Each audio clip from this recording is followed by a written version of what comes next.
Boker Tov Lachem. Boker Tov, Boker Tov. Boker Tov, Boker Tov. Nous sommes déjà, Baruch Hashem, au mois de mars, comme le temps va vite.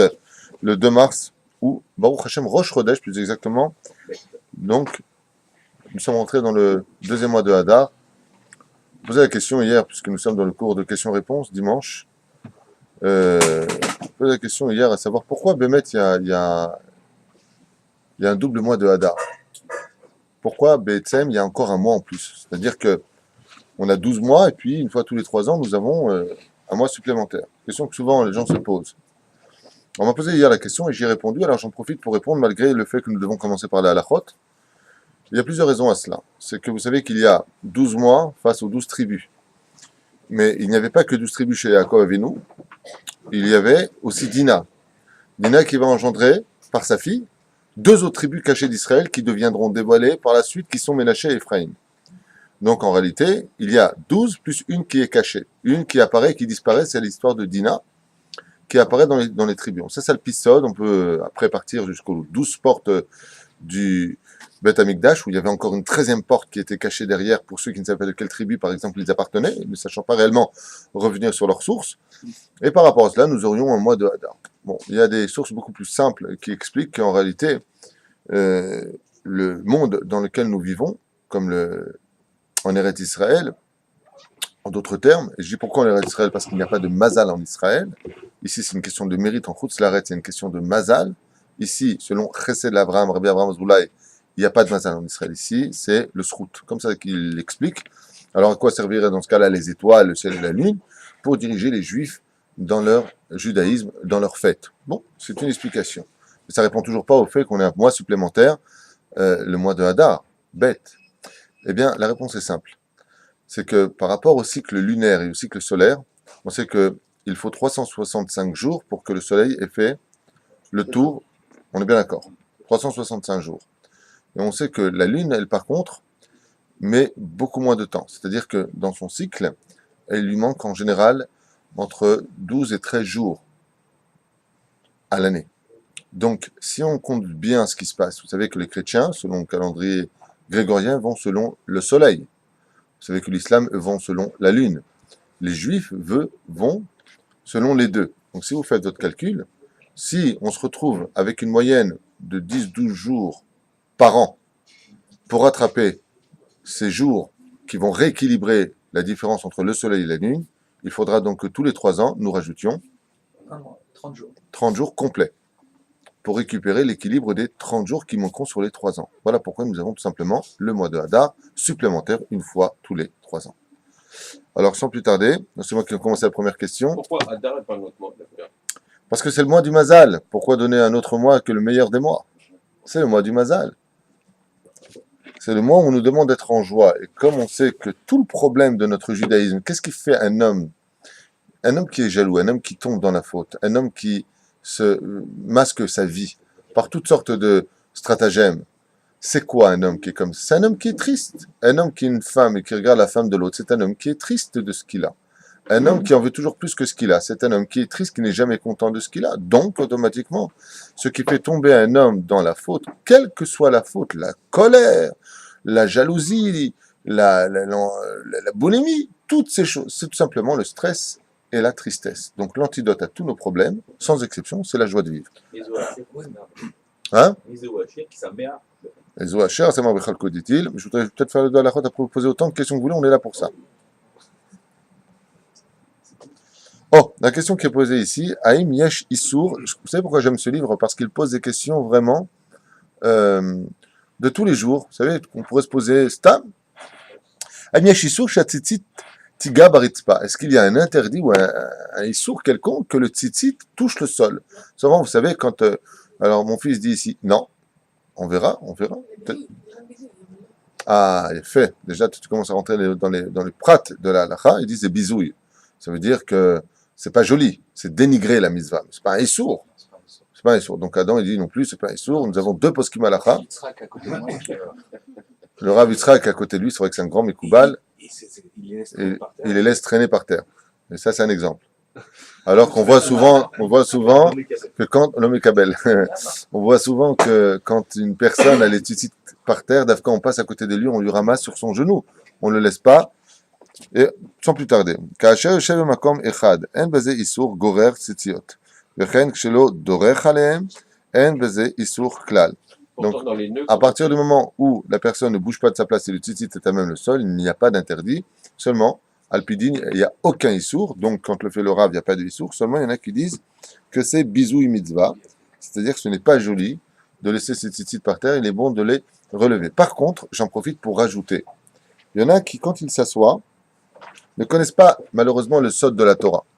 Vous savez qu'on est dans la génération où il faut absolument étudier la Kabbale avec un Rav, bien sûr. Pas un Rav âgé, un vrai Rav. Il est impératif d'étudier dans cette génération la Kabbale. La Géoula viendra par l'étude du Sod. Donc, finissez vite avec les Midrashim, avec le Pshat, et foncez un peu plus, dès que vous aurez fini, bien sûr, on monte une échelle par du bas vers le haut, l'étude du Sod. Ça veut dire que si vous faites par exemple de la Gemara la semaine, il serait bon pour vous de vous donner 1 heure d'étude de Sod, comment marchent les sphirotes. Et n'écoutez pas ceux qui vous disent, pas du tout, Shmat comme on dit chez nous en Auvergne, écoute-moi ce que j'ai à te dire, donnez les bases minimum, ça va, stop.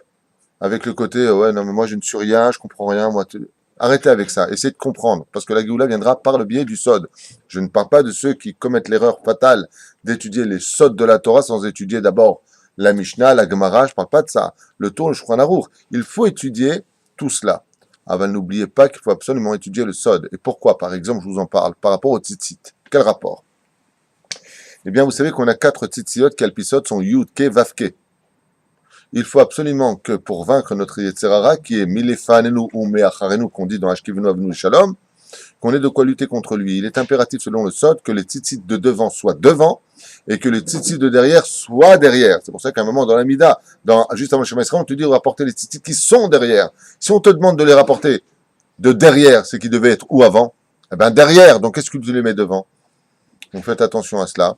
Souvent, les gens, pour ne pas que les tzitzit tombent par terre, ramassent leurs tzitzit de derrière sur leurs cuisses de devant. Et qu'est-ce qu'ils ont fait? Ils ont fait un yud-ke mélangé à vav-ke. En d'autres termes, ils mélangent ici le shem havaya. C'est pas le moment de le faire. On a 2 tzitzit qui doivent être devant et 2 qui doivent être derrière Alpisod. D'accord? C'est le Shari Merkava, en d'autres termes, les 4 points cardinaux. Et le juif se tient au centre de cela. Donc, 2 tzitzit devant, 2 tzitzit derrière. Donc, même si ça tombe par terre, ramenez-les derrière vous et non pas devant vous, pour qu'il y en ait 2 qui soient derrière et 2 devant. Voilà l'épisode, ce que nous apprendrait, chose qu'il ne faut absolument pas ignorer, même si, bien entendu, je ne parle pas du tout de ceux qui mettent le talit comme les moines ou les curés, là, autour du cou, qu'ils sachent qu'en mettant le talit de cette façon-là, ils ont fait non seulement bracha levatala, mais qu'ils n'ont absolument rien sur eux. C'est comme quelqu'un qui a les filines sur le côté, c'est annulé pour lui, c'est comme s'il n'avait pas de filine sur la tête. La reine, prêtez attention à ça. Deuxième halakha, avant de vous donner la parole, je vous sens rempli de questions aujourd'hui, ça fait plaisir. La kavana est tova. C'est comme un mec qui te fait un chèque, qui te le signe pas, mais la kavana était bonne. Tu lui dis, écoute, garde tes kavanotes et donne-moi la signature. T'as raison, la kavana est bonne, mais à un moment, elle peut être bonne un jour avec erreur, 2 jours avec erreur, mais pas une vie avec une erreur. Haïm tsarich lechos barba kanfot hatzitzit bezman kiryat shema. Est-ce qu'il y a lieu vraiment de tenir? Vous savez que malheureusement, les tsarines arabes, Yom Tov, béni. Il y a les tsarines arabes, il y a beaucoup de gens qui ne le font pas. Est-ce que oui ou non, on doit tenir ces tzitziot, comme on fait quand on fait le kiryat shema, donc lire le schéma du matin, on réunit les 4 tzitzit ici et à l'pisod, on le met autour du zéret, c'est-à-dire du petit doigt, et on le colle contre le cœur. D'accord? Voilà ce qu'on fait. Main gauche. Le cœur est à gauche. Donc, tu me dirais, on aurait pu faire ça. Non, on fait à gauche. Et à gauche, parce que c'est Midatadin, bon irait à tchouva chez l'arabe. Le Rav nous répond comme ça. Mouva beshar akavanot. Tu vois, j'avais dit al-pisod, ici ramène le hari à kadosh. Je t'arrête le kabet cette arba katfot à tzitzit, bazman kiryat shema, vegam beshulchan aruch. Il le rapporte aussi. Mouva sheyesh beze mitzvah, de le rapporter devant. Mikom akom, minhag maran, Rav Odia Yosef, le'echos rak shte tzitziot, kanfot à tzitzit, chez les fanav, kedat agra. Mais le gras, c'est-à-dire le Gaon de Vilna, disait qu'on n'est pas obligé de prendre les 4, on prend simplement les 2, comme le Rav Odia faisait. Lui, il prenait que les 2 tzitzit de devant et non pas les tzitzit de derrière. Donc, mashma, qu'il les laissait derrière lui, comment dire, pour pouvoir les embrasser. Kachem prenait simplement les 2 de devant. Aval, Minag Israël, Sfaradim, Beidut Amizrach, comme on a l'habitude de le faire, justement, c'est de prendre Dafka, les Arba, les 4 tzitziot. Alors, dans le cas où la personne aurait du mal, par exemple, il a mal au ventre ou il est mal assis, étant donné qu'on a le minag aussi de faire 2 tzitzit au lieu de 4, s'il a pris 2 yatsa et des chovas, s'il a pris 4, pour moi c'est encore mieux. Celui qui m'écoute, on a le minag de prendre les 4 dafka et selon la Kabbale, il faut prendre les 4. Donc ne l'oubliez pas. Et ben Ezrat Hashem, allez des cartes, tavo alav beracha.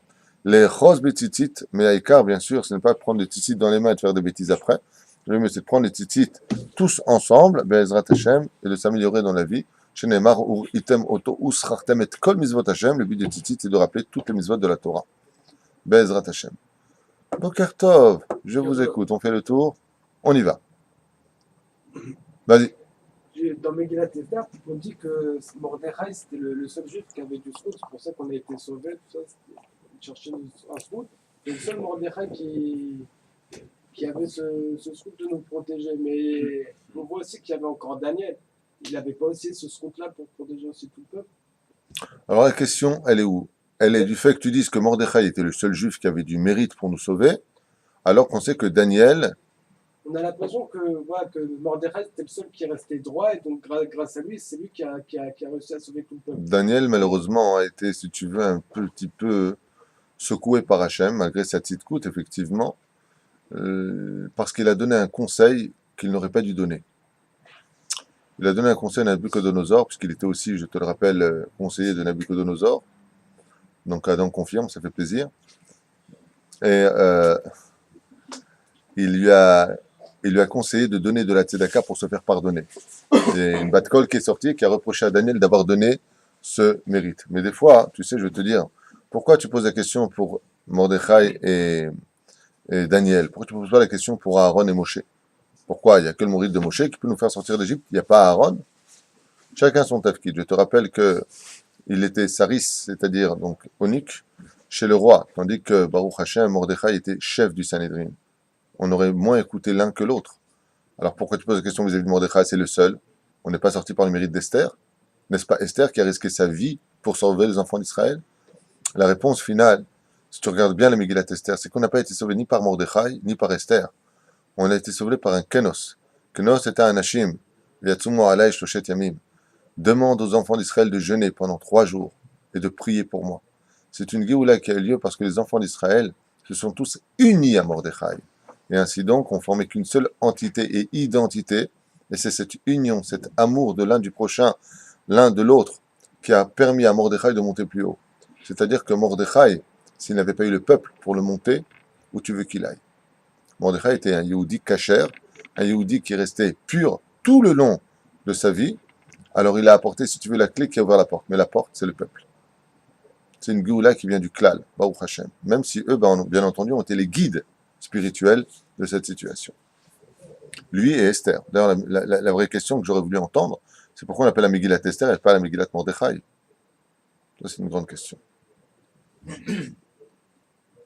Je t'écoute. Vous nous avez appris que on doit tous avoir un rave. Pour certains, peut-être plusieurs raves, dans la mesure où ils ne trouvent pas le rave auquel ils peuvent coller complètement et avec qui ils peuvent poser toutes les questions. Donc certains ont un rave pour la Lachot, un rave pour le Moussar, un rave pour le Shalom Bayit. Ma question c'est, est-ce qu'on peut avoir un rave niftar? Je vois où tu veux en venir. Donc la question c'est, on doit tous avoir un rave. Ce rave doit être vivant. Peut-on avoir un rave qui est décédé et en faire toujours son rave? Et dire c'est mon rave. Et dire c'est mon rave. Avec Écoute, je pense que tu fais allusion au rabbi de Lubavitch qui étant décédé, c'est cela? Mais aussi au monde des Breslev également. Aussi au monde des Breslev. Tov. C'est un peu compliqué comme réponse. Dans l'absolu, si tu veux ma réponse à moi, non. Non. À partir du moment où un rave est décédé, selon moi, il faut avoir un rave vivant avec qui tu as des réponses claires, nettes et précises, car chaque cas est un cas particulier. Et bien entendu, j'entends déjà les participants Lubavitch me dire, plutôt les sympathisants Lubavitch me dire, mais on a Igrod Kodesh, nous quand on a une question, on pose la question à notre rave, il nous répond parfaitement, qu'est-ce qu'il est en train de nous saouler celui-là? Bon. S'ils s'en sortent comme cela, c'est mieux, mais c'est pas du tout le chemin de la Torah. On a toujours vu les élèves des maîtres, comme par exemple est décédé Rabbi Nachman de Breslev, Rabbi Nathan est devenu le maître spirituel du mouvement. Quand le beau-père du rabbi, qui n'était pas un petit homme, comme vous le savez tous, bien au contraire un aigle de la Torah est décédé, On a eu le Rabbi de Lubavitch qui l'a remplacé quand on a vu comment il s'appelle, le Gaon de Vilna qui est décédé, on a eu Rabbi Chaim Vologine qui a pris sa place. Il y a toujours eu des remplaçants dans l'histoire. Aujourd'hui, tout particulièrement, comme nous sommes la génération du Melech HaMashiach, alors les rabbanim qui décèdent, les aigles de cette génération disparaissent et n'ont pas bizarrement d'héritier, on en avait déjà parlé, parce que nous sommes dans la génération où seul le trône appartiendra à un seul roi qui réunifiera toutes les tendances, j'ai nommé le Melech HaMashiach. Donc, pour répondre à ta question, non. Même si son rave, c'est Rabbi Nachman de Breslev, au niveau de la hashkafa, de la philosophie de la vie, sur quoi je vais m'adhérer, il peut rester, bien entendu, le fil conducteur de ma vie, mais il faut avoir absolument un rave vivant, de chair et d'os. Bien sûr que les tzadikim sont appelés vivants de leur mort, on n'a pas besoin de chiour sur ça, Todaraba. Parce que j'entends déjà de loin les gens qui disent, mais un tzadik, arrêtez vos bêtises. Il est sous terre, le mec, des koudas. Son âme, elle vit, c'est pas ton problème.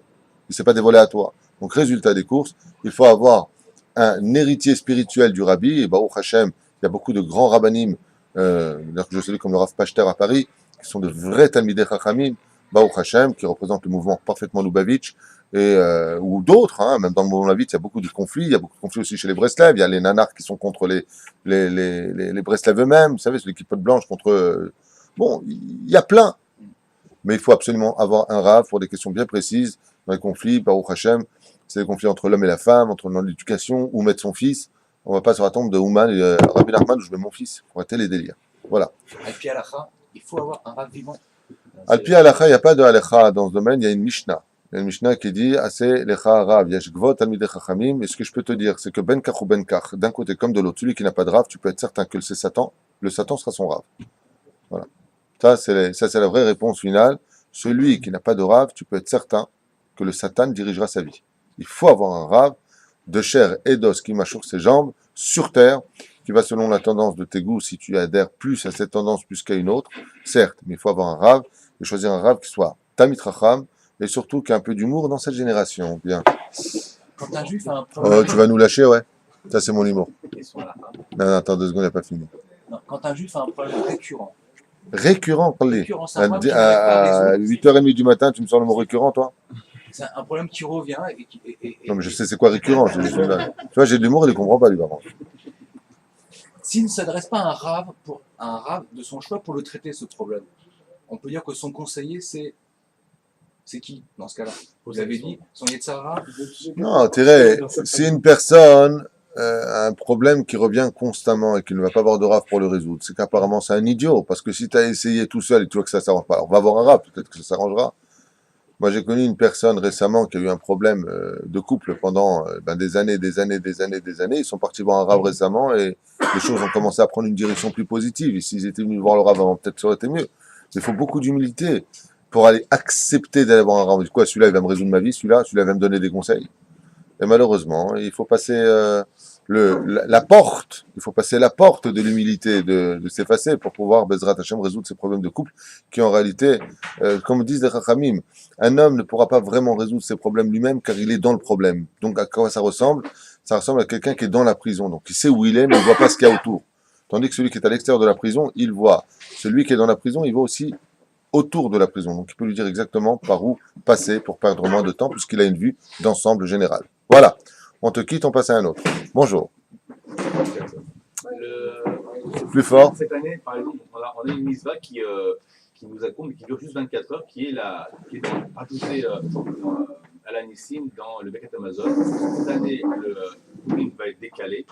Que doit-on faire, en l'occurrence, le dimanche de la Souda Purim? Est-ce qu'on rajoute Purim est décalé? Dans le sens que Purim n'est pas décalé. Tu parles du Tzom. Le Tzom est reporté au jeudi, puisqu'on a l'habitude de lire la Megillah le jour même du Tzom. Baruch Hashem, cette année, c'est pas comme ça. Je déteste rentrer dans le Tzom avec la Megillah le soir. On est pressé que ça finisse pour aller boire. Donc, j'aime pas ce côté-là. On a de la chance, ça tombe au Motzei Shabbat. Mais ça tombe au Motzei Shabbat parce que c'est la date. D'accord, mais la question, c'est quand c'est décalé. Donc, tu parles de Purim et Shulash. Ah, ben voilà, donne-moi un titre. Quand c'est décalé, à ce moment-là, que doit-on faire pour le jour de la Souda? On va rajouter cela. Tu parles de Purim et Shulash, là, dans ta question, c'est-à-dire quand Purim tombe Shabbat, alors effectivement, on le divise entre le vendredi, le Shabbat, dans la lecture, et pour la Séouda, le dimanche. Voilà, tout simplement. Mais on dit Ot Chazon Lamoed. Quand on arrivera à Bezrat Hashem à un Purim Meshulash, c'est-à-dire qu'il se divise en 3 jours. Meshulash veut dire triangle. Donc en 3 jours, on en reparlera. Pour ta Seouda, c'est le dimanche. Voilà. Si je me souviens bien. Question à bas. Question sur l'esthétisme. Aujourd'hui, dans un dehors où tout le monde a une apparence, etc. Pour l'homme, est-ce qu'il a le droit des implantations? De faire des implantations pour. Est-ce que l'homme a le droit Des implants. des implants? Parce que des implantations, c'est pour les shtachim. Ouais, j'ai mis ça. C'est mon côté sioniste. C'est son côté sioniste qui repart. Top. Est-ce que l'homme a le droit de faire des implants? Il y a des choses que l'homme n'a pas le droit de faire, comme se teindre les cheveux. C'est derech nashim. Il y a marqué l'otilbash kli isha. Un homme n'a pas. Bah, toi, t'as pas de risque, t'as plus de cheveux du tout, donc c'est pas vraiment un problème. Tu es surpris. Non, mais un homme n'a pas le droit de se teindre les cheveux. Si par exemple il aurait les cheveux blancs et que ça le dérange, il ne faut pas se les teindre. Pourquoi? C'est le chemin des femmes. Est-ce qu'il a le droit de faire des implants si ça ennuie sa femme? Si vraiment ça ennuie sa femme, par exemple, le mec, je sais pas, il a un problème, les yeux qui tombent, ça plaît pas à sa femme, et que pour son shlom il a besoin de le faire, Vadaï Sheken. Il peut faire du botox, il peut un peu s'arranger. S'il le fait uniquement pour plaire, pour jouer les buybacks, les James Bond tunisiens, alors il est évident que là, il n'a pas le droit du tout de le faire. Lama, al-zenemar koleve lavalim. Les khatri, là, on n'avait pas le droit de se regarder dans une glace. Aujourd'hui, le Ravadia, il permet qu'on se regarde dans un miroir. Pour les hommes, je parle. Okay? À koleve lavalim. En réalité, ce n'est pas le problème de ce qu'il a fait de sa vie, c'est pourquoi il a fait ça. Si c'est pour un shlom bayit, la femme, on sait qu'elle a le droit de s'embellir constamment pour son mari, et surtout dans cette génération où il y a une compétition au niveau de l'esprit de la beauté féminine. Donc une femme, vraiment, pour elle, c'est une mitzvah importante dans la Torah de se faire belle pour son mari, comme l'enseigne d'ailleurs la Gemara. Mais en ce qui concerne les hommes, si vraiment le mec, il a un nez, il a un défaut de... Il a le nez qui tombe, ou l'oreille qui se démonte, enfin bon, je sais pas... c'est Monsieur Pomme de Terre, mais qui se démonte, il fera ce qu'il faut, Bezrat Hashem, parce qu'on a aussi le devoir de plaire à nos épouses. Quand la femme, elle dit à son mari, j'aime pas quand tu as trop de ventre, c'est une mitzvah aussi pour lui de maigrir et plaire à sa femme. Il faut le savoir. C'est une mitzvah non pas qui est marquée dans la Torah, c'est une mitzvah d'Avis, duquel il est dit Derecheretz Kadma la Torah, entre guillemets, ça n'a rien à voir avec la phrase, mais c'est comme ça qu'il faut le comprendre. En d'autres termes, ne fais pas autrui ce que tu n'aurais pas voulu qu'on te fasse. Tu n'aimes pas ta femme qui devient une espèce de tonneau, ou je ne sais pas ce qu'elle deviendrait, suite à certains événements de la vie, tu aimerais bien qu'elle change, parce que ça ne te plairait pas. Alors de la même façon, toi aussi cherche à plaire à ta femme. Voilà. Et vice-versa. Qu'est-ce qu'il dit? Vice-versa. Vice-versa. Vice-versa. C'est ce que je viens de dire dans les deux cas. Hein? Donc pour la femme, c'est autorisé de faire toutes les chirurgies esthétiques. Pour la femme, c'est autorisé de faire tout ce qu'elle a à faire, non pas Chazve Shalom pour se montrer nue à la plage, Chazve Shalom montrant sa nouvelle poitrine ou montrant des nouvelles formes. Dans ce cas-là, ça s'appelle plus une femme juive, ça s'appelle une prostituée, si c'est le cas. Désolé de le dire ouvertement, mais c'est comme ça que ça s'appelle, hein, je ne veux pas changer les mots pour vous. Mais si elle le fait uniquement pour son mari, pour le protéger de la faute, les Shem Shamaim et qu'elle sait rester tsnoa, bien entendu, comme la Torah l'enseigne, c'est une tzadeket. Il y avait une femme, la Gemara nous raconte, qui avait l'habitude de sortir tous les soirs alors que son mari venait de la yeshiva. Elle se parait de ses plus beaux habits, de ses plus beaux maquillages, et tous les soirs, elle sortait devant la porte de son mari, jusqu'au jour où les élèves ont accompagné leur rave jusqu'à devant la porte, et quand ils l'ont vu, ils ont voulu la lapider. Donc, qu'est-ce que c'est comme une femme ose se présenter comme ça devant vous? Il a dit, Chaz v'shalom, c'est mon épouse, qu'est-ce que vous faites? Mais pourquoi elle fait une chose pareille? Il dit, parce que comme dans la rue, la rue, c'était une rue de vilotes, il y avait de très très belles femmes riches qui vivaient là-bas. Ma femme, pour ne pas que je regarde ni à droite ni à gauche, pour pas que je tombe dans le piège, parce qu'on dit en apotropos la rayotte, se fait au maximum de sa beauté et sort vers moi pour que mes yeux ne soient que sur moi. Parce que c'est vrai que quand on est face à une très très grande beauté, on ne parle pas d'une femme qui est mignonne, enfin très très belle, nos yeux ils vont direct. Ne suivez pas, machma, on le fait. Mais quand tu as ta femme qui te regarde dans les yeux, tu fais comme ça. Ah, ça va? Hein, t'as un peu mal. Pour sauver les yeux de son mari, elle allait se préparer comme si elle allait une soirée tous les jours. Alors, quelle différence il y a entre elle, cette femme, et les autres femmes qui disent n'importe quoi, tu vas pas, celle-là. On parle d'elle en 2014, alors que ça fait plus de 1800 ans qu'elle est morte, tandis que vous, on verra combien on parlera de vous. Même si c'est pas le but en soi, mais il faut voir que la Torah lui a donné, il lui a fait des éloges incommensurables, puisqu'on en parle encore aujourd'hui, et elle est dans la Gemara. Une petite question. Une petite question, c'est ce qui m'inquiète. Hein. Mon fils vient de faire une dent. C'est son problème. Dit, papa, tu me feras un cadeau. Et j'ai dit, Azov, les minagim de la galoute. J'ai pas un peu. Oh le pauvre, heureusement que je suis pas ton fils. Oh le pauvre. Ouais, vraiment barre de fer. Alors, je vais quand même donner la question parce que son fils, qu'à quel âge le pauvre? 6 ans. Il a 6 ans. Machalik. Louis, c'est ça d'abord. Louis, c'est ça. Donc son fils qui a 6 ans a perdu une dent. Et il a dit à papa, j'ai perdu une dent, je vais avoir un cadeau. Et il lui a dit, Azov, les minagoy. Donc le mec, c'est vraiment une pince. Il n'a pas envie de donner. Non, alors effectivement, d'abord, c'est marrant de comprendre. C'est de ta faute. Ah, c'est toi, tu as fait un cadeau à ton fils, son fils qui est dans le même classe que lui a dit, c'est ça le problème. Top.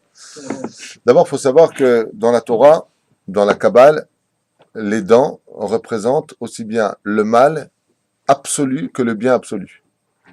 Dans la Gemara, quand on nous parle des shinaïm, c'est d'ailleurs le mot shinaïm qui vient du mot shinouï, qui veut dire un changement de situation. C'est pour ça que nous avons deux dents. Nous avons des dents innocentes qu'on appelle des dents de lait, donc qui vont grandir, mais pour une situation d'innocence, où l'enfant est petit sans da'at.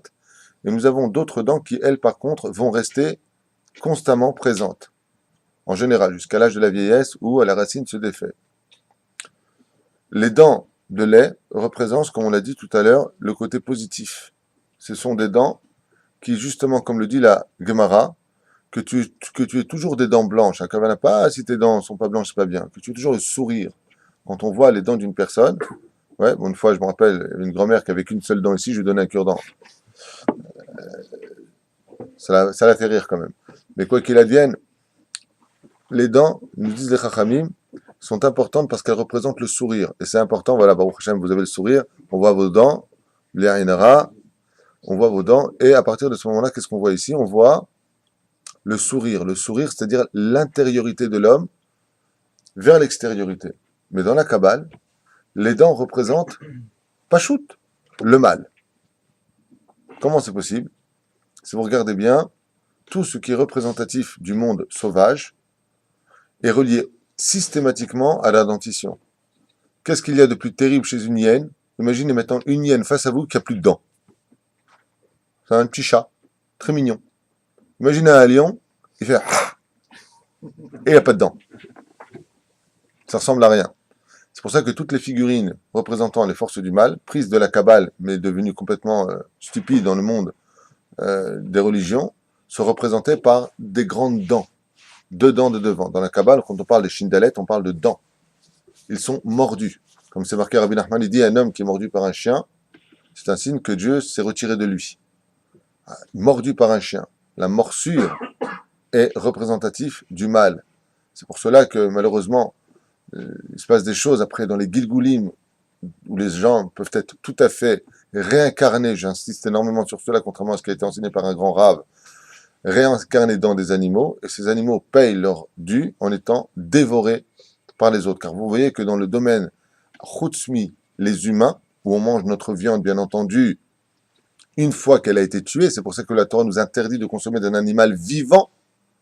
Avec nos dents, on mange. Si on n'a pas de dents, on ne peut pas manger. Donc la vie est dépendante des dents. Quand on regarde la faune sauvage, on verra que tout ce qui se passe là-bas est extrêmement cruel. Pourquoi? Parce que tout est fait avec les dents. Donc les dents représentent le meurtre. Les dents représentent le mal. C'est pour cela que quand la dent tombe, le sang s'écoule avec. Car l'un ne va pas sans l'autre. Alors, il y a des minagim chez les goïms où tu as perdu une dent. Mais ce minag, il consistait à quoi? Le petit, quand il perd une dent, il a peur.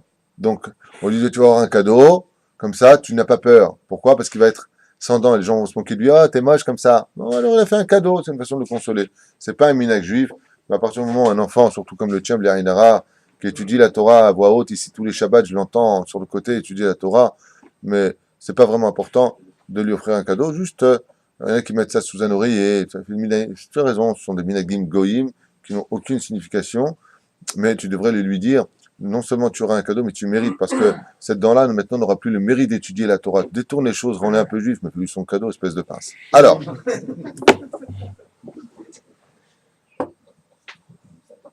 Hein? D'accord. Pas de questions, monsieur? Alors, sur Ashdod, on voit de plus en plus de restaurants rabbanout qui utilisent ou qui disent vendre de la viande badat ou khalak, est-ce qu'on aurait le droit de manger là-bas? À Ashdod, il y a de plus en plus, donc je répète pour les gens qui nous écoutent, et cette question-là d'ailleurs est d'ordre général. Il y a de plus en plus de magasins, de restaurants donc qui sont bedin ou non pas badat, halak ou glad si tu préfères, c'est la même chose. Est-ce qu'on aurait le droit de manger dedans parce qu'ils prétendent que leur viande est halak bet Yosef Sur les affiches, même. sur les affiches. Parfois, pour vraiment, il y a marqué souvent la méadrine. Est-ce que ce label la méadrine vous dit quelque chose? Est-ce que la méadrine veut dire quelque chose? Oui, bien sûr que ça veut dire quelque chose, ça veut dire la méadrine, ça veut dire complètement cachère. Sans être greffé, sans être. Ma réponse ne sera certainement pas celle des autres. Des fois, c'est marqué sur la Théouda aussi. Khalak. Banout, mais Khalak. Alors ça veut dire que c'est Khalak, quand c'est marqué sur la Théouda, Rabbanout Khalak, ça signifie que ça vient du Khalak de la Rabbanout. Ça veut dire que c'est un Khalak qui vient d'Uruguay ou d'Argentine. Voilà ce que ça veut dire. Non pas de la Shrita d'ici avec le roi de Yosef ou d'autres Rabbanim. Voilà. Donc en général, parce que toute l'importation de la Rabbanout que nous avons en Khalak vient des pays étrangers. Alors la réponse que je vais te donner est la mienne. Je sais que ça va pas plaire parce qu'on a dit Marataïn, machin truc chouette. Bon, très bien. Je pense pas une halakha dans le domaine de Marataïn, mais bon. Un jour, un homme est rentré dans une auberge et il a demandé si c'était Khalak Bet Yosef. Le mec lui dit, comment vous posez la question? Vous voyez pas au-dessus de moi le Chafetz Chaim, le Rav Kook, le Rav Ovadia Yosef, le Rav Shach, le Rabbi Lubavitch. Vous voyez pas tous les grands d'ici? Il lui a répondu, non, je vous explique. Si vous étiez dans les cadres et eux qui étaient derrière le comptoir, je n'aurais pas posé la question. Pourquoi je vous réponds ça? Parce que, pour moi, ce qui est le plus important, c'est certainement pas la Théouda. Pour moi, la Théouda, je veux presque dire que ça veut rien dire à mes yeux. Moi, ce qui compte, c'est qui est la personne qui est derrière. Parce que tu peux avoir quelqu'un qui a une Théouda, qui n'a pas de Yirat Shamayim, il te rend ce qu'il veut là où il veut, là où il n'y a personne. Et je peux vous dire qu'on a attrapé beaucoup, malheureusement, de gens qui, pour des questions pécuniaires, ont décidé de faire manger taref à d'autres. Comme par exemple, vous avez les shawarma. Ouais. Puis en haut, vous avez une graisse. C'est ce qui donne d'ailleurs tout le goût au shawarma. Cette graisse-là, c'est de la graisse de mouton. Bon, il y en a un qui s'est fait arrêter il n'y a pas tellement longtemps. Il s'est fait retirer la théouda, alors qu'il avait donc khalak, parce que c'était du mouton que Mohammed lui avait apporté de son kfar. Pas de mouton khalak, mettre dessus, bon, ça va, c'est pas grave. Le mec, il n'est pas Yereshamaïm, il n'a pas de crainte du ciel. Alors c'est vrai que nous, on ne peut pas rentrer dans les détails. T'as une théouda, je fais confiance au Mashgiach, que la Vera, elle est pour lui. Une surveillance. Il y a quand même une surveillance. Au niveau de la Rabbanout, la surveillance, elle est une fois par jour, il passe de 10h à 10h05, il fait le petit tour avec l'udine, il s'en va. Tout le reste, il n'est pas là. Donc, des fois, tu as même carrément des bouteilles de vin ouvertes. Je te parle pas de ce que je pense, je parle de ce que j'ai vécu en 27 ans ici. Le mec, il t'ouvre la bouteille de vin, c'est un arabe. Tu regardes le vin, il n'est même pas Mebouchal, selon une DA qui dit qu'il pourrait être Mebouchal, on pourrait l'ouvrir par un arabe. Ouais, il est Mefoustar. Je dis au mec, mais excusez-moi, mais c'est un arabe. Pourquoi il m'ouvre la bouteille? Non, non, ça m'est juive. L'arabe lui dit, ça va pas, non. C'est ce que je te dis. Donc voilà, je vais te répondre clairement. Moi, le petit David Huitou, je préfère connaître qui sont les Béalim, qui sont les propriétaires de l'endroit, qui se trouvent derrière le comptoir. Je préfère parler avec lui et avec le Mashgiach. Quand je vais quelque part en général, et peu importe la Touda qui est dehors, je demande le numéro du Mashgiach. Je lui parle. C'est comme ça que je fais. Quand j'ai un doute, bien sûr, hein, si j'ai pas de doute, c'est pas de problème. Je me rappelle une fois à Paris, on m'a reproché d'être rentré manger dans un endroit où il n'y avait pas de Théouda. Je lui ai dit, mais espèce d'imbécile, le patron sait ma Théouda. Quelqu'un qui est Réchamaïm, que je connais très bien depuis des années, qui étudie la Torah Be'ira. Lui-même, il est mashgar de son endroit. Je sais où il fait ses courses. Je le connais personnellement. Il me dit, oui, mais il n'y a pas de Théouda. Je lui dis, lui, il est la Théouda pour moi. Ça, c'est ma Torah à moi. Je sais que ça ne plaît pas à tout le monde. Je sais que tout le monde va te contredire. Ma pitam, chas shalom, s'il n'y a pas de Théouda, je ne rentre pas. Excusez-moi de vous le dire, je ne partage pas cette idée. Ça, c'est à votre niveau. À votre niveau. Ça, c'est à mon niveau à moi. Vous me posez la question à moi. Posez la question à d'autres rêves, on te dire, Habibi, Badat, s'il n'y a pas, tu rentres pas, c'est tout. Pas de chokhma. Moi, c'est pas mon opinion. Moi, mon opinion, c'est de dire que si la personne, Baruch Hashem, tu sais qu'elle a le gouche. Il m'est arrivé une fois de rentrer dans un restaurant et c'était pas Badat. La personne m'a prétendu que c'était Badat. D'accord? Je dis très bien. Je peux rentrer dans vos frigidaires pour voir parce qu'on est plusieurs. Je veux voir. J'arrive dans les frigidaires, je vois que c'est tout Marfoud. Tout Marfoud. Il me sort le poulet Marfoud. Il me sort les entrecôtes Marfoud. Je le vois de mes yeux. Il le met sur le grill. Alors, bien entendu, il y a un autre domaine qui intervient. S'il a pris des séries, maintenant, aidez-moi. Des casseroles. des casseroles ou des marmites plus exactement, sur lesquelles il a fait du kasher dedans et non pas du badat. C'est un problème de cuire les marloquettes dans ce domaine, à savoir est-ce qu'on peut cuire du badat dans, est-ce qu'il est benyomo ou pas benyomo. Il y a plein de détails qui vont entrer. Là, c'était dans le grill, sur le feu. Donc, je préfère voir de mes yeux ce que la personne me met sur le grill, ce qu'on va mettre dans mon plat, et ce que je mangeais, que d'avoir quelqu'un qui n'a pas de kippa, fait pas Shabbat, n'a pas de dire des mots mal élevés, parce qu'il a une touda dehors, et je loue le mashgiach, il revient tout à l'heure. Moi, ça me plaît pas, ça. Je préfère savoir. Donc, ayez une Torah de vie, Bezrat Hashem, mieux vaut être sûr, faites vos enquêtes par vous-même, et si la personne, pour X raison, parce qu'il faut savoir qu'il y a des gens qui ont beaucoup de Hirat Shamaim, et Badat, la différence entre Badat et Beddin, c'est juste une question de 2000 shekels de différence. Il y a des gens qui n'ont pas les moyens de payer ces 2000 shekels. Il y a des gens qui ont des kiosques, et leur révar, ça va être dans les 2000 shekels, ils veulent pas payer cela. Pourquoi? C'est trop cher pour eux. Et alors, je peux te promettre une chose, tu le vois dans l'addition. Tu le vois dans l'addition quand tu manges Badat, c'est Beddin. Pourquoi? Parce qu'ils vont payer le mashgiach. Il y a des gens qui te disent, Habibi, Bémet, tout est Badat. Moi-même, je ne mange que Badat. Si vraiment tu as confiance, tu appelles le mashgiach qui vient et tu dis, Bémet, c'est Badat, c'est un bezebaya. L'idéal, c'est que ce soit comme aux États-Unis. Aux États-Unis, grâce à Dieu, il n'y a pas ni Beddin, ni Badat. C'est tout Badat. C'est ça qui est extraordinaire. Il y a aussi un problème de poids sur le bas. Ouais, Tel client, tu connais le proverbe, le client est roi. Quand tu veux un pantalon, tu l'essayes, non? Tu dis non, c'est trop petit. Non, c'est trop grand. Tu dis pas, babal. Il est là pour vendre, le mec. Bonjour, shalom. Oui. Il va te répondre mal. Monsieur, vous avez une touda. Il fait comme ça. Au revoir. Au revoir. Je viens pas m'empiffrer. Je viens savoir si ce que je vais manger va me permettre d'évoluer dans la Torah clairement ou pas. Parce que si on mange pas kasher comme il faut, notre étude nifga mise. Notre étude peut descendre, comme on raconte à propos du Rav Shach, où un de ses meilleurs élèves a commencé à chuter dans l'étude de la Torah. Et le Rav Shach lui a dit, apparemment, tu manges pas kasher. Ils se sont renseignés. Donc, il a demandé à sa mère où est-ce qu'elle achetait la viande. Et sa mère lui a dit, mais chez le boucher. Ils ont fait une enquête, mais il paraît que le boucher apportait de la viande qui n'était pas kasher. Voilà. Donc, bien entendu, il a été rayé sur place, surtout à Mnebrak, faut pas rigoler avec ça. Un petit malin qui a essayé de se l'armer dans le monde orthodoxe et se moquer du monde de la Torah, il a été tout de suite repéré. Par qui? Par le Rav Shach. Comment? Par rapport à un élève qui a mangé cette viande et son étude a chuté. Mais tamtem est élève. Donc, le mieux, c'est de manger uniquement Badat. Et il ne faut manger que Badat, ça, il n'y a pas photo. Il faut manger que Gush Katif et Badat. Ça, l'homme pas cher, ça ne se négocie pas, ça. Bon, tu parlais de la Théouda. La Théouda, c'est important quand tu sais que Baruch Hashem est un mashgiach. Et c'est bien. Je vous pose la question. Vous asseyez dans un restaurant, vous voyez le mashgiach qui est derrière. Un homme charidi, un homme qui a de la crainte. Vraiment. Ouais. Vous n'êtes pas plus tranquille? Question. La différence entre la manière de cachériser Rabanout et Halak, c'est la méthode qui est différente? Non. Si c'est la méthode qui est différente, ça veut dire que eux, quoi. Cachériser quoi? La viande, par exemple.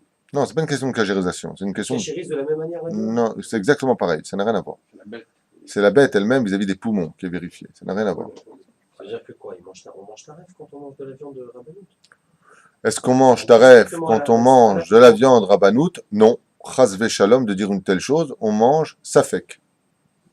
On mange dans le doute. Voilà, c'est tout ce qu'on mange.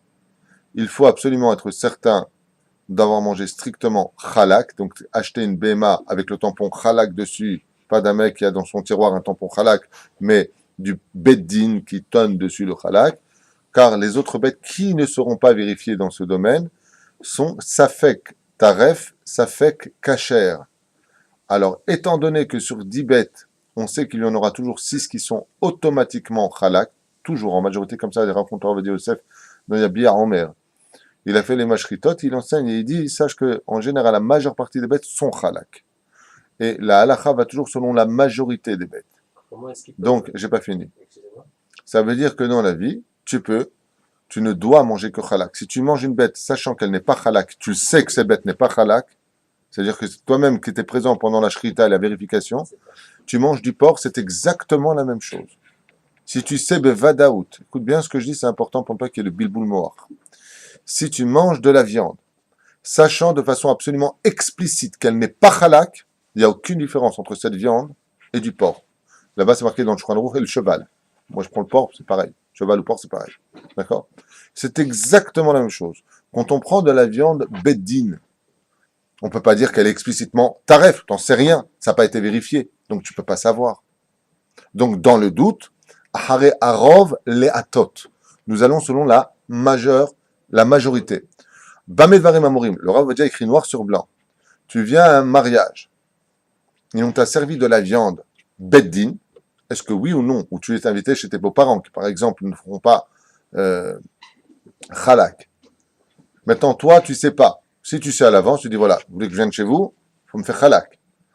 Maintenant, tu viens et tu sais pas. La personne t'a servi. Est-ce que tu manges ou pas al-pi à halakha? Oui.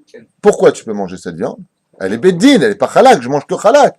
Il dit mais même, pourquoi celui qui mange beddin ne mange pas kasher? Il mange kasher, mais il mange kasher dans le doute. Et quand il s'agit d'oseille, on n'aime pas être dans le doute. Donc donne au minimum la même chose dans la cache-route. Ce qui fait que la vérification des poumons doit être halak, il n'y a pas de glimote, en d'autres termes, de défaut, si vous préférez. Oui. Elle est vérifiée. Le halak, ça veut dire que cette bête-là a été vérifiée. On enlève la première partie, une espèce de partie gluante à l'intérieur, et on passe sa main à l'intérieur du poumon pour voir si c'est halak. D'accord? Qu'est-ce qu'il y aura un animal taref si la shrita, les 5 points de la shrita ont été respectés, comme c'est marqué dans ma Masechet Roulin? C'est de vérifier si cette bête-là, après la shrita, aurait pu vivre 12 mois. Si cette bête-là n'aurait pas pu vivre 12 mois en vérifiant une espèce d'autopsie, en d'autres termes, cette viande est déclarée comme taref. Tu comprends ce que je veux dire? La reine, ça n'a rien. Ah, il a fait. Alors très bien. Alors là, il a fait. La différence qu'il y a, je vais te dire où elle est. Tu comprendras pourquoi ça va plus sur terre. Les Ashkenazim ont le droit de manger beddin pachalak. Eux ont le droit. Donc les Rabbi Jacob en Shtraim et les grandes barbes ont le droit de manger uniquement beddin. Les Sparadim, selon Rabbi Yosef Karo Bet Yosef, n'ont absolument pas le droit de manger une viande qui n'est pas halak. C'est strictement interdit. Et il n'y a pas de quoi les pas cher. Interdit. Zéou. Donc, comment tu veux que quand des gens sont à peine chosrim betchouva et qui voient des rabbanim manger de la viande beddin, ils disent attends, mais moi je suis pas plus que lui. Mais lui, il est ashkenaz. Il a le droit de manger cette viande. Pourquoi? Parce que le Rama, lui, donc maître du monde ashkenaz, a permis de manger cette viande. Manitou avait l'habitude de dire, enfin, une fois j'ai entendu Manitou dans son shiur dire, à cause d'une pénurie de viande qui eut lieu pendant plusieurs années, le Rama avait fait un psa comme quoi que on pouvait s'en tenir à non vérifier, sans vérifier la bête, pour aller justement selon la majorité. C'est l'explication de Manitou à la Vachalom à l'époque. D'accord? Quoi qu'il advienne, les Ashkenazim ont le droit de manger uniquement beddin. Ils ne sont pas obligés de manger halak. Maintenant, le paradoxe de l'histoire, c'est que les Ashkenazim qui peuvent manger beddin ne mangent que halak, et les Sfaradim qui ne doivent manger que halak ne mangent que beddin. Un truc de fou. Tout est à l'envers. Et ceux qui comprennent pas la Torah parce qu'ils ne l'étudient pas, qu'est-ce qu'ils te disent? Mais je comprends pas en fin de compte, c'est que du business votre Torah. Quand ça vous arrange pas, non, ne pose pas des questions bêtes, ou plutôt ne viens pas avec des accusations idiotes, on lui dit à cette personne. Pose des questions et tu auras des réponses. Et les réponses, vous les avez dans ce shiur pour ta question, tout simplement. Le fait de manger halak, c'est une obligation, ce n'est pas facultatif, c'est pas...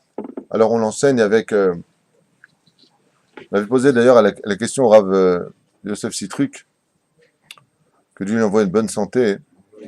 On lui a dit, mais vous qui êtes à la tête du rabbinat français, pourquoi vous n'enseignez pas qu'il faut strictement manger halak? Il a dit, parce que ce serait une révolution. Je vous rappelle qu'on est dans un pays, la France, ashkénaze. Il y a eu dans toute l'histoire de France que 2 rabbins sfarades. Le grand rabbin de France, que 2. Dont le dernier était le Rav Yosef Sitruk.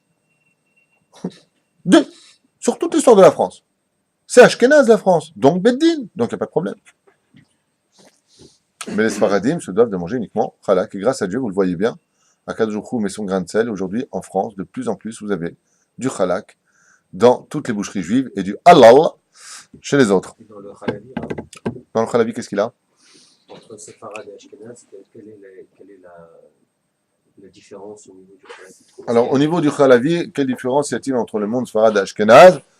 La différence d'ailleurs est récente. Avant, à Sfaradim comme Ashkenazim, nous ne mangions et consommions que du lait chamour.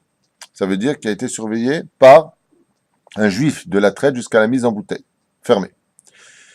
Depuis qu'est venu un des plus grands maîtres contemporains de cette génération, un des Moshe Rabbeinu par excellence, un tzaddik Yesodolam, j'ai nommé Rabbi Moshe Feinstein, à la Vachalom, donc il vivait, c'était le grand rabbin des États-Unis. lui, dans son Shulchan Aruch qui s'appelle Igrot Moshe, il explique noir sur blanc qu'aujourd'hui on n'a plus rien à craindre puisque le ministère de la Santé s'est mêlé fortement de l'histoire, qu'aujourd'hui les tuyauteries sont hermétiquement fermées et que de la traite jusqu'à la mise en bouteille, personne ne peut y mettre la main. Voilà. Mais le problème, c'est pas d'y mettre la main, c'est de mélanger ce lait de vache à du mélange de lait de ânesse, par exemple, et on sait que l'ânesse est un animal tamé chez nous, ou de chamel, qui est un animal tamé chez nous, et le klal est que la généralité enseigne que tout ce qui sort de l'impur est impur. Donc de mettre du lait de chamel et d'ânesse, ce que faisaient à l'époque les gens, ils mélangeaient le lait de vache au lait de chamel pour faire toutes sortes de protéines pour l'enfant. Donc en consommant ce lait-là, on consommait du lait taref. Le Rabbi Moshe Feinstein dit aujourd'hui, mais vous savez combien ça coûte du lait de chamel et du lait d'ânesse? C'est 3 fois le prix du lait de vache. Vous croyez que les industriels vont perdre de l'argent en vendant du lait de vache mettant des mélanges étrangers? C'est pas possible. Donc, Rabbi Moshe Feinstein dit qu'il n'y a aucun problème aujourd'hui de consommer pour le monde ashkénaze le lait des goïms. C'est pour cela que quand vous prendrez la liste du Beddin, vous aurez le Yop, vous aurez des yaourts, des marques qui ont été vérifiées par rapport à certains émulsifiants, ça j'y crois pas trop, mais bon, 10 émulsifiants en tout cas, alors que ce sont des secrets de fabrication quand même, je vous le rappelle, donc on les donne pas facilement, mais on te donne quand même cette liste-là, et c'est pour ça que le monde ashkénaze peut consommer du lait non chamour, tandis que du monde sfarad, Rabbi Yosef Karo a fait une xéra, un décret. Tout lait qui n'est pas surveillé strictement interdit. Point. C'est comme un stop. Je ne vais pas discuter maintenant pourquoi il y a un stop au milieu de la nationale. Il y a un stop. Tu dis aux flics, ouais, mais il n'y a pas de voiture, je fais ce que je veux. Non, stop. Chez les Sfaradim, on ne peut pas consommer du lait qui n'est pas chamour. Le lait qu'on achète en Israël, il est chamour. Le lait que nous achetons en Israël est chamour. Il n'y a pas de problème. Le seul problème qu'on a ici, alors dans ce cas-là, pourquoi on a du lait méhadrine, tout simplement parce que le mouvement orthodoxe, si tu veux, qui représente donc le Beddin Tzedek, le Badatz, s'est rendu compte, par contre, qu'on faisait voyager ces camions pendant Shabbat. Les chauffeurs, bon, samedi, ça roule bien parce qu'il y a pas beaucoup moins de monde, c'est Shabbat Kodesh. Il faut transporter ce lait-là de l'autre côté. Donc ça a créé, bien entendu, des méhumot, des grands problèmes, et il y a même eu un espèce de, comment dire, vraiment encore, boycott. Alors Tnuva a eu très peur parce que sa grande clientèle, qui sont les plus grands consommateurs de lait ici, c'est les Mishpachot Haridiyot qui ont 12, 13, 14, 15 enfants. Ils ont commencé à avoir très peur, ils ont fait Méhadrin, c'est-à-dire que vraiment toute la traite et celle qui est même prise de Shabbat Kodesh n'a pas le droit de Chaz Shalom d'être utilisée. Si tu traites ta vache pendant Shabbat, ce lait est strictement interdit, donc tu dois le mélanger à de l'essence. Apparemment, il se passait aussi des choses de Shabbat qu'on ne pouvait pas vérifier, car on est dans les synagogues de Shabbat Kodesh. La reine, aujourd'hui, on ne prend que le lait qui est méhadrine pour être certain qu'il n'est pas simplement méhadrine vis-à-vis de sa traite, vis-à-vis de son transport, mais vis-à-vis de toute la maréchette, c'est-à-dire tout le système. Voilà pourquoi, en fin de compte, au lieu de dire constamment, ça c'est que du business, les gens feraient mieux de se renseigner sur les vrais problèmes de l'histoire et de comprendre que les rabbinim ne sont pas des charlatans. Et qu'il y a des vraies raisons, qui derrière chaque halakha se cache aussi une morale qui a été cachée dans l'histoire pour ne pas créer des problèmes. D'être juif, c'est pas simple, mais c'est bon de l'être. Mais c'est pas simple. De plus en plus. Non, pas de problème. Dans l'absolu, si tu manges du lait qui est non méhadrine, tu ne fais aucune avéra. Sache-le. Mais si tu fais tes courses et que tu as les moyens de te prendre ce lait-là, fais-le. C'est tout. Comme je te l'ai dit tout à l'heure, tu as installé un mariage maintenant, on te sert de la viande, il est bédine. Tu peux pas dire que cette viande n'est pas cachère. Tu n'as pas le droit de le dire parce que c'est faux. Tu peux même la manger selon Rav Ovadia Yosef. Mais si tu vas... Oui, absolument. Dans les billets en mer. Regarde là-bas le Sikoum, et je te dis, résultat des courses, tu as invité chez tes beaux-parents. Ta mère te fait, ou ta belle-mère te fait une entrecôte, au cyanure, ta belle-mère. Et tu dis, voilà, Ouldi, je te fais une belle entrecôte comme ça, j'ai acheté au Bédine, t'inquiète pas. Tu la manges pas, tu peux la manger. Tu peux la manger. Le problème qu'il y a, c'est que si tu la manges, les gens qui comprennent rien, ils vont dire, ah, bah alors tu manges Bédine, bah sauf toi. Enfin, toi, c'est quand ça t'arrange, hein. Ah, donc t'es fâché, t'as pas mangé chez moi la dernière fois. Non, je t'avais dit de faire halak. Donc si on t'a servi dans l'absolu, pourquoi? On va selon la majorité. Zéro. Je pense que tout est clair. Il y a quelque chose que j'ai entendu. Pour des gens qui mangent halak ici, en France, ils ont des possibilités de manger Beddin. Non. Non, absolument pas. Moi aussi j'ai entendu ça, je vois pas pourquoi, d'ailleurs la preuve en est. Une fois j'ai entendu ça d'un Haredi qui dit oui mais en France ils sont plus marmir ou je sais pas quoi. Alors je lui ai posé la question pourquoi le Bedin dans ce cas-là il est marlaka halak. Explique-moi. J'ai pas eu de réponse. Si tu dis que le Bedin en France on peut manger, la réponse c'est pourquoi eux ils ont du halak. Amsalem lui aussi il a du halak. Donc ça me convient pas. Si tu as du halak, c'est que tu reconnais que l'autre n'est pas halak. Si tu m'as rajouté 5 € ici, c'est que l'autre il est pas quand même. Ça va pas. Donc cette Tana pour moi n'a aucune valeur. Zéro. Si Amno Ayom avec le halak, Bezrat Hashem, ce sera plus court que d'habitude. Je vois que vous n'avez pas préparé beaucoup de questions. Je rappelle à ceux qui nous écoutent qui peuvent envoyer par SMS ou par email. S'ils ont des questions, on ouvrira ici le mail, Bezrat Hashem, et on y répondra pour tout le monde. Shelachem Shavua, Tov, Atzlacha, Ba'alvacha, et n'oubliez pas d'être constamment Sameach, puisque Mishinichnas Adar, tout particulièrement, c'est un mois de miracles. C'est un mois où vous pouvez demander des miracles à Dieu, et vous verrez que Bezrat Hashem, vous les vivrez avec l'aide d'Hashem. Kol Touf. Chazak Obaron.